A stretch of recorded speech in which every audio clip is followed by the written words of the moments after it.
All right, it's the 9 o'clock comedy block a little bit earlier here on Hippie 101.1 because these guys, they're on fire and they got to get. If we keep these guys in the studio any longer, the whole studio will just go aflame, and we don't want that to happen. It's Brian Poseh and also Dan Telfer is here. They're both at Jukebox this weekend. Hi guys. Mm-hmm. Hi. How you doing? Welcome to Peoria, and Dan, you're from Chicago, yes, so you're getting used to coming here, right? Yeah, I've been down here a few times. Yeah. My brother went to Bradley. Oh, jeez. I'll speak slowly then. Oh, no. And Brian, I know you stopped by a couple of years ago, I think. Yeah, it's my fourth time through town, so I get it. You get it? Yeah. Well, you know, we're Midwest. I wore a warm jacket. Yeah, I was prepared. Left Los Angeles in the 70s, and yeah. It's not quite in the 70s out here. No. Hey, I know how you feel. 2 weeks ago, I was in for a week in Mexico with our hippie trip. Oh, yeah? And so, yeah, I got quite accustomed to that. That sounds like a perfect place for a hippie trip. It was Cozumel. Nice. It was really nice, and I'd do it again. You came back? Well, I know. I'd do it again next week if I could. Right. Don't know about my liver, but anyway, Brian's here. And Brian, you've been on TV a boatload. Including, I have a little clip of you back in your Just Shoot Me days. All right, let me play that. Screaming about something? It's Elliot. Some popcorn? No, thanks. Why is he here? I don't know. He follows me everywhere. I wish he'd leave. Don't leave. How many years ago? I'm not gonna leave. I wanted us to be just us. Can you say something? We started almost 10 years ago. I started on that. But we Listen, man, you need to go. 2004. Yeah. You heard me, loser.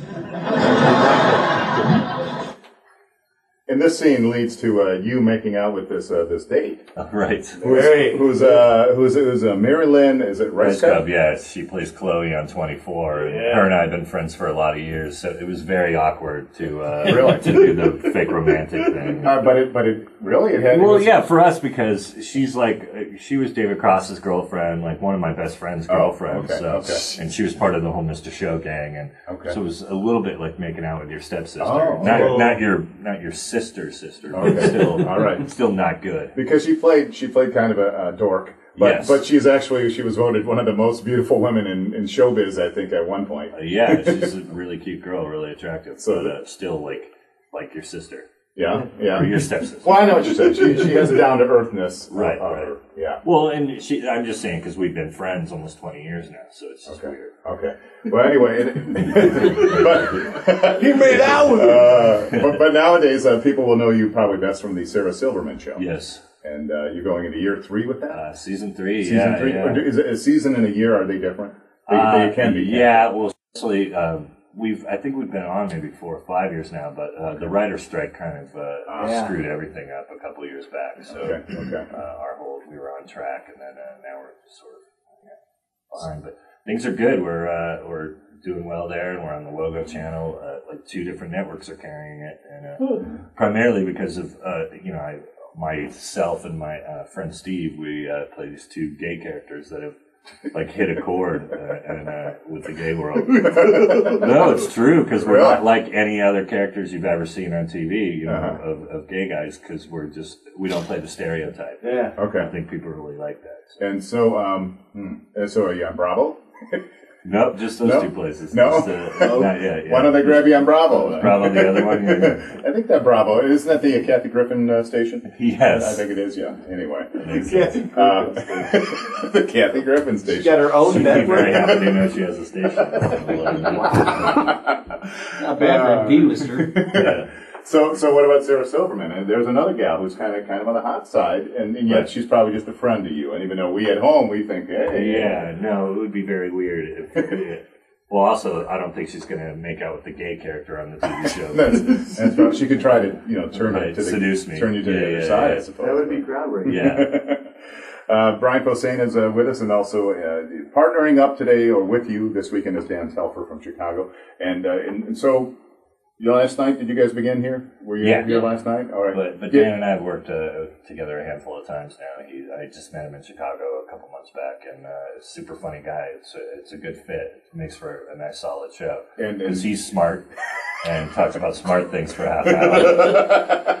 And then Dum Dum gets up, and I make the room, way less smart just by me being in it. Gotcha. I love the name of your new album coming out. It's Farts and Wiener Jokes. Yes. That's awesome. Yeah, well, I mainly named it just so I could hear DJ say it. Very good. I'll say it again. Fart and Wiener Jokes. Yeah, I get a lot of pleasure out of that. You're doing really well with it, but you see guys get red when they know they have to say it. Really? Well, yeah, I've done some more conservative radio, and they're not ready for it, and then they just look at the paper and they frown.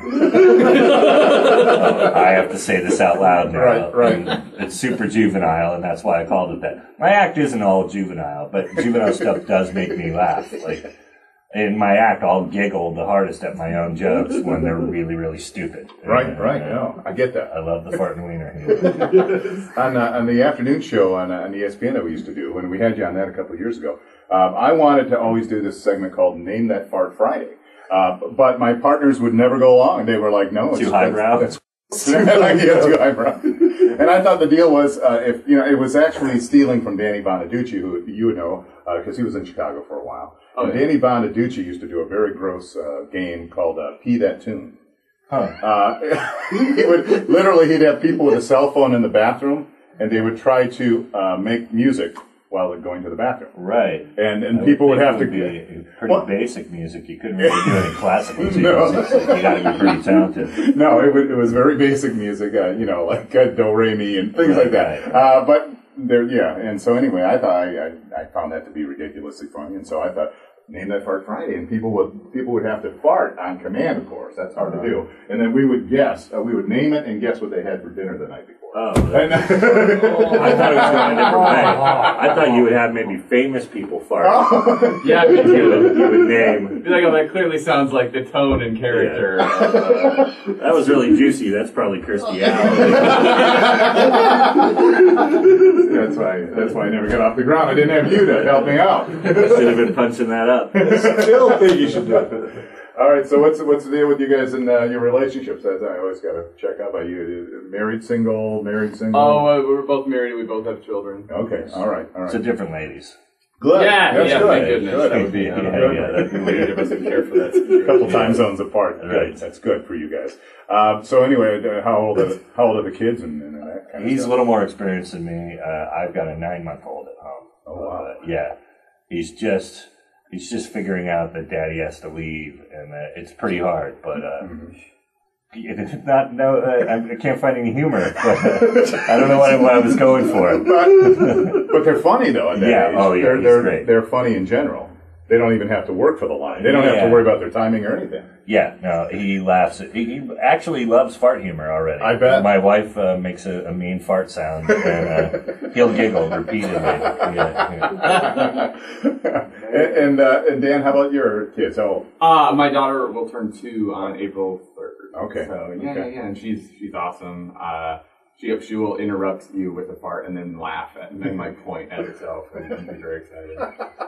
I'd say I have a grandkid who's like a year and a half, and I ripped one around him now and then because he lets them go indiscriminately. Right. So sometimes I have to volley back, just to tell him who's boss.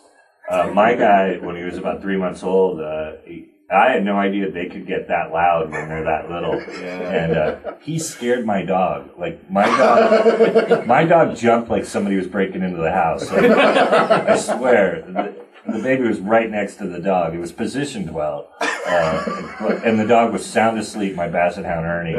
And he popped up and then ran to the door to see where the fart came from. I think. Thought there was or a to break stop in the there. fart from breaking into the house. I don't know what he was thinking, but he was very concerned. And then I think he came back to the couch and figured it out. He was like, oh, great. The stupid baby has changed things around It's as here. stinky as me. All right, Brian Poseh and Dan Telfer at the Jukebox Comedy Club tonight. Thanks, guys. Thank you. All right.